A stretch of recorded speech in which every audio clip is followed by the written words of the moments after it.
Introduction. Meena, it's lunchtime and you are not eating. Is everything okay with you? No, I'm feeling toothache. I wish I could be a plant. A plant? Yes, because they don't have teeth for intaking nutrients for their growth. Yes, it's amazing.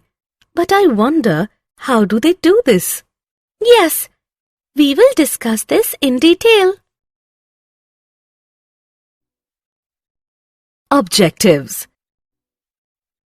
At the end of this lesson, you will be able to discuss about uptake of mineral ions, explain the translocation process of mineral ions, describe the phloem transport, describe the pressure flow or mass flow hypothesis. Uptake of mineral ions. Friends, as we all know that plants do not have teeth and digestive organs like us.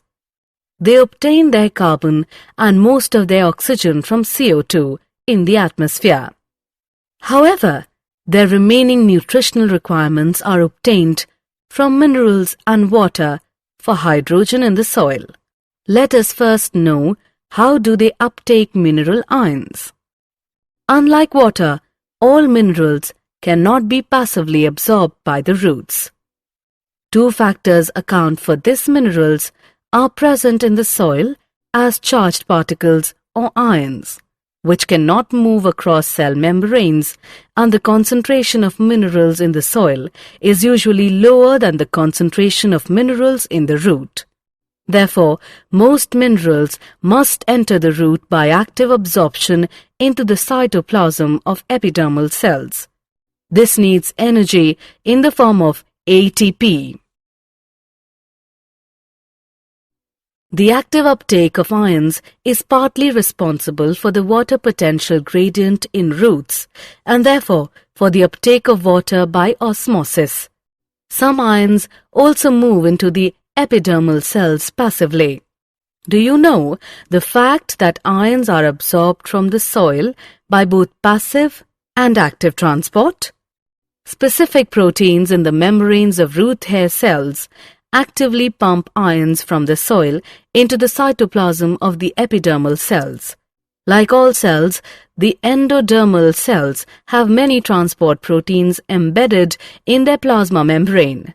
They let some solutes cross the membrane, but not others. Transport proteins of endodermal cells are control points where a plant adjusts the quantity and types of solutes that reach the xylem. Note that the root endodermis, because of the layer of submarine, has the ability to actively transport ions in one direction only. Translocation of mineral ions.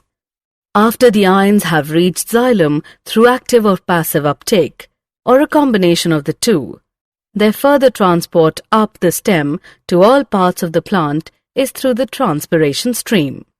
The chief sinks for the mineral elements are the growing regions of the plant, such as the apical and lateral meristems, long leaves, developing flowers, fruits and seeds, and the storage organs.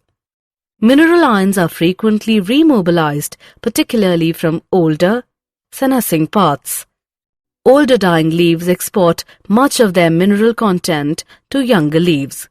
Similarly, before leaf fall in deciduous plants, minerals are removed to other parts. Elements most readily mobilized are phosphorus, sulfur, nitrogen and potassium. Some elements that are structural components like calcium are not remobilized. So, the xylem transports only inorganic nutrients while phloem transport only organic material. Phloem transport. Now we will learn about phloem transport.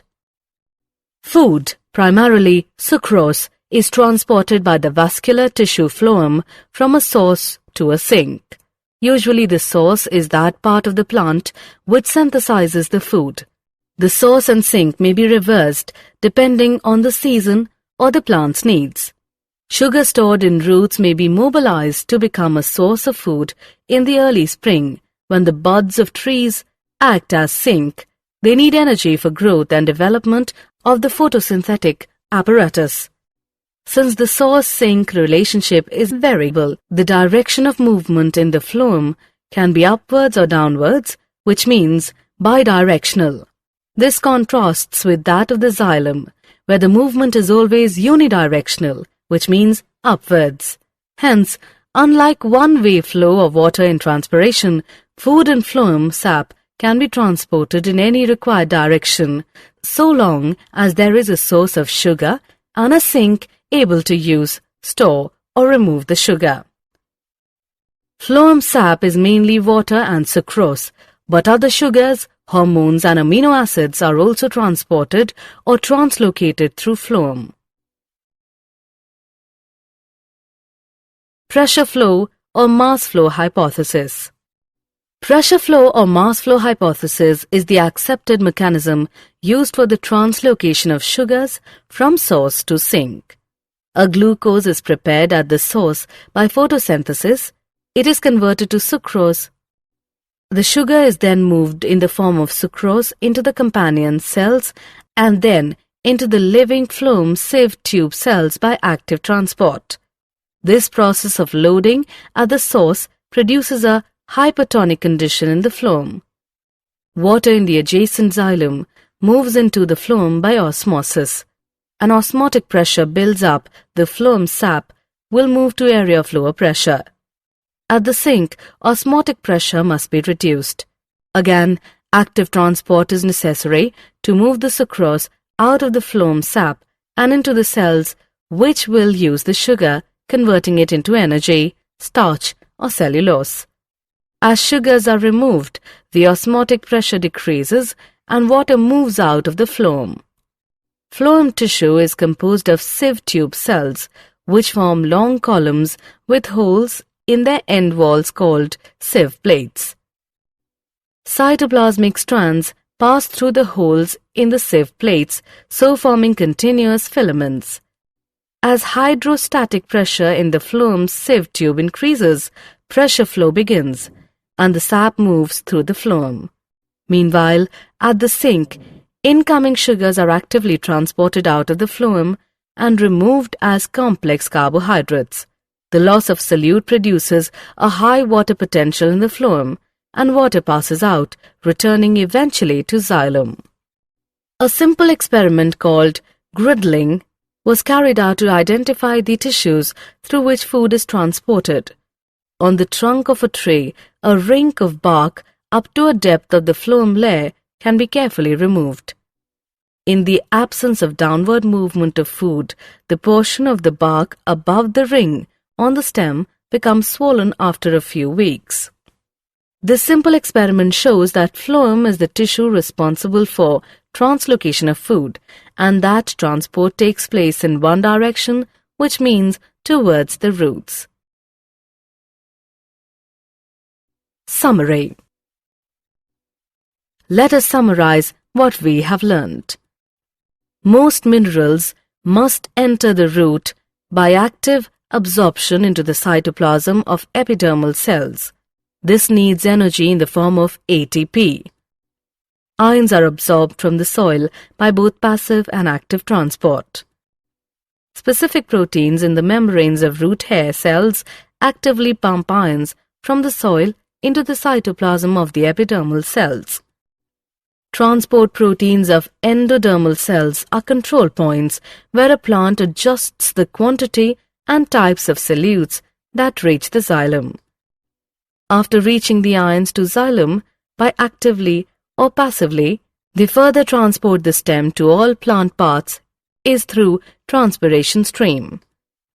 The chief sinks for the mineral elements are the growing regions of the plant, such as the apical and lateral meristems, young leaves, developing flowers, fruits and seeds, and the storage organs.